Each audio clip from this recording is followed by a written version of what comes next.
Agradecido con Dios porque nos está dando la oportunidad de iniciar ya este año 2015 con lo que es el tema de Comudes, y hoy pues efectivamente sacando ya la primera reunión del Comude, en donde hubieron algunos temas muy importantes, dentro de los cuales se tocó el tema del RENAP. Hoy tuvimos la visita del representante del director a nivel nacional, Julio Cancinos, quien pues, nos estuvo visitando, aclarando algunas dudas. Se llevó también algunas propuestas y solicitudes de parte de los COCODES de segundo nivel. ¿El tema de la tala inmoderada de árboles en Santa Cruz del Quiché?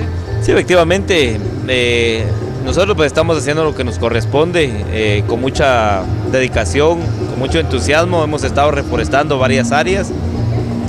Tenemos 3 viveros ya también con producción listos para empezar la reforestación, pero sí nos da tristeza ver cómo se han estado autorizando algunas licencias sin estar realizando el estudio respectivo.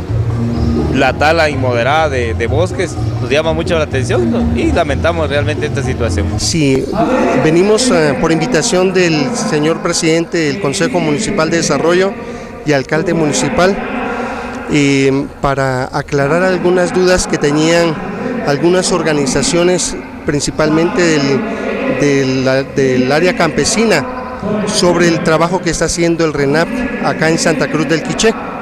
Entonces tuvimos un proceso bastante enriquecedor, se aclararon algunos aspectos y estamos pendientes de algunas cuestiones que no dependen de nosotros, sino que del honorable directorio del RENAP, el cual se estará elevando a su consideración el día de mañana.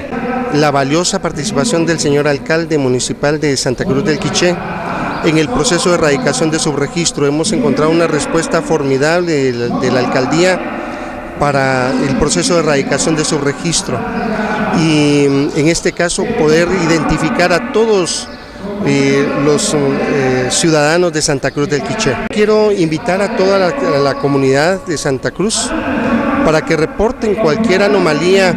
Uno de los aspectos que el licenciado Rudy Gallardo, nuestro director ejecutivo, ha dicho es no tolerancia a la corrupción, no tolerancia a la discriminación. Si tienen ustedes alguna queja en contra de algún compañero del RENAP, no duden en llamar al teléfono 1516, que es nuestro número de teléfono de call center, donde nosotros gustosamente les atenderemos cualquier tipo de queja, sugerencia o denuncia que puedan presentar.